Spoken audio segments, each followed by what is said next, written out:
होणार. मंत्रिपदाचा आपला पदभार घेतलेला आहे तुम्ही.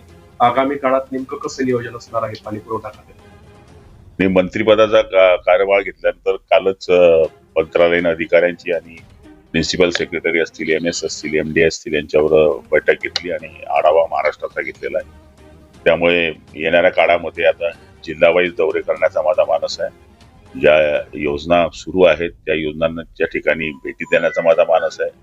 ज्या ठिकाणी योजना रखडलेल्या आहे त्यांची कारणं काय हे बघण्याचा माझा मानस आहे. मला तरी असं वाटतं की जवळपास या 6 महिन्याच्या आत 90% योजना पूर्ण कशा होतील याकरता माझा प्रयत्न असणार आहे. महिलांच्या डोक्यावरील पाण्याचा अंडा खाली उतरणार का?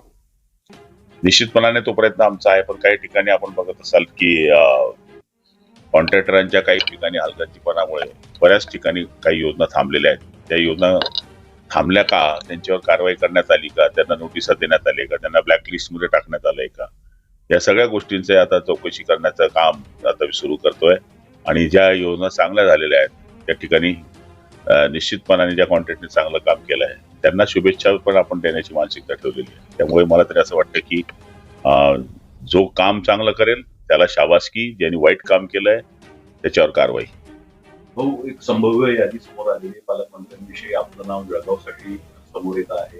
अजूनही पालकमंत्र्यांचा तिढा सुटलेला नाही, कसं होतं? हे बघा, 3 जणांचे पक्ष आणि त्यामध्ये 3 पक्षांचं सरकार असल्यामुळे साहजिक आहे काही जिल्ह्यांमध्ये सारखे आमदार आहे, काही ठिकाणी सारखे आमदार नसले तरी तुल्यबळ नेते आहेत. त्यामुळे ह्या गोष्टी होतच राहणार की आम्हाला पालकमंत्रीपद द्या, तो म्हणेल की या जिल्ह्याला मला पालकमंत्रीपद द्या.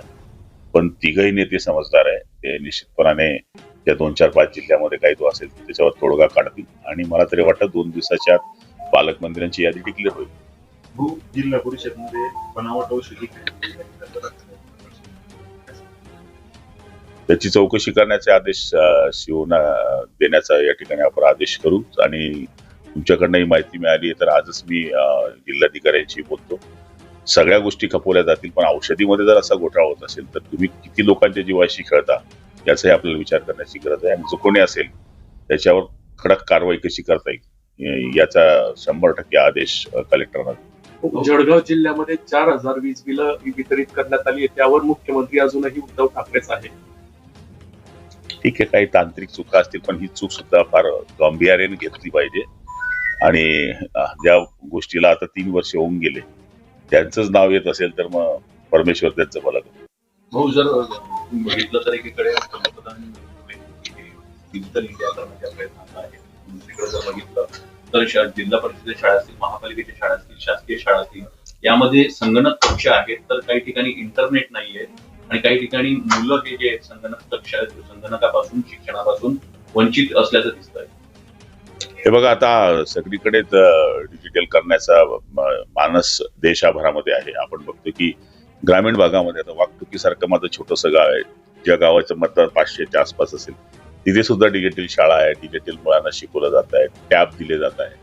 तर मला तरी असं वाटतं की ह्या गोष्टीला गांभीर्याने घेण्याची गरज आहे आणि ट्रेनिंग खालपासून तर वरपर्यंत देण्याची अत्यावश्यक गरज आहे. ते जिल्हा परिषदच्या शिक्षकांचा विषय असेल किंवा इतर विषय असेल तर निश्चितपणाने आपल्या सूचनेचा आम्ही आदर करू आणि सुधारणा करण्याचा प्रयत्न. बीड प्रकरणातील मुख्य आरोपीला अटक करण्यात आलेली आहे. कारवाई पोलीस त्यांच्या पद्धतीने करते आहे आणि मला तरी असं वाटतं की आता सगळ्यांनी या गोष्टीवर संयम पाळला पाहिजे आणि जो आरोपी असेल त्याला शिक्षा कशी होईल याच्याकडे लक्ष दिलं पाहिजे, असं माझं स्वतःचं व्यक्तिगत मत आहे. सर्वपक्षीय नेत्यांकडून मात्र धनंजय मुंडे यांच्या राजीनाम्याची मागणी करण्यात येत आहे. आता जनमानसाच्या तिथला जो आक्रोश आहे तो आक्रोश त्या घटनेमुळे त्यांच्यामध्ये आहे आणि त्यामुळे त्यांनी ती मागणी केली असावी आणि ती केलेली मागणी मुख्यमंत्री त्याच्याकडे गांभीर्याने लक्ष देतील, अजितदादा लक्ष देतील आणि ते जे निर्णय घेतील ते सगळ्यांना मान्य असेल. उपमुख्यमंत्री एकनाथ शिंदे साहेब म्हणतायत की बीड हत्येतील एकही आरोपी सुटणार नाही. सगळ्यांचंच म्हणणं आहे की शिंदे साहेब असतील, देवेंद्रजी असतील किंवा अजितदादा असतील किंवा आपण काल परवाकडे मोर्चांमध्ये पाहिलं तर सर्व पक्षीय लोक त्या ठिकाणी होते. तिथे पक्षाचं स्वरूप कुठेच नव्हतं, एक माणुसकीचं स्वरूप होतं. त्यामुळे माणुसकीला अनुसरून या गोष्टी होत आहेत आणि घटना इतकी तीव्र आहे की मनाला हलवणारी ती घटना आहे. इतक्या क्रूर पद्धतीने तो खून झालेला आहे. मला तरी असं वाटतं की याच्यामध्ये एकही आरोपी सुटू नये ही सगळ्यांचीच भावना आहे. आगामी काळात जर संतोष देशमुख यांच्या कुटुंबाला त्रास झाला तर धनंजय मुंडेंना रस्त्यावर फिरू देणार नाही असा थेट इशारा मनोज जरांगे पाटलांनी दिला. असं काही होणार नाही, कारण की जरी त्यांच्या घरात ही घटना झाली असली तरी पूर्ण समाज त्यांच्या पाठीशी उभा आहे आणि मला तरी असं वाटतं की अशी चूक पुढच्या काळामध्ये होणार नाही याच्याकरता सगळेजण सज्ज आहेत. आगामी काळात अजित पवार आणि शरद पवार यांनी एकत्र यावं. काल देशाची मीटिंग झालेली आहे. रक्षा खडसे यांच्या उपस्थितीवर केंद्रीय मंत्री उपस्थित, पण मात्र त्या ठिकाणी नाईक जे आहेत अधिकारी यांच्याबद्दल तीव्र नाराजी व्यक्त केलेली आहे. नाही, त्यांच्यावर कारवाईच केली पाहिजे. मूळ रस्ते करायचे नाही, नाके वसूल करायचे, टोल नाके वसूल करायचे. हे मागच्या मीटिंग मध्येही झालं होतं. काल योगायोगाने माझी तिकडे कॅबिनेट असल्यामुळे मी किंवा दुसऱ्या मिटिंग असल्यामुळे मी येऊ शकलो नाही, पण रक्षासाहेबांचं म्हणणं जे असेल किंवा सावकारे साहेबांचं म्हणणं पण मी ऐकलं, ते एकदम रास्त आहे की जर असं होत असेल तर यांचे नाके बंद केले पाहिजे. जर तुम्ही रस्त्याची सर्व्हिस देत नसाल, वाहनांचे तिथे नुकसान होत असेल, चांगले रस्ते देत नसाल, तर त्यांनी नाकं वसूल करण्याचा त्यांना अधिकार आहे कुठे?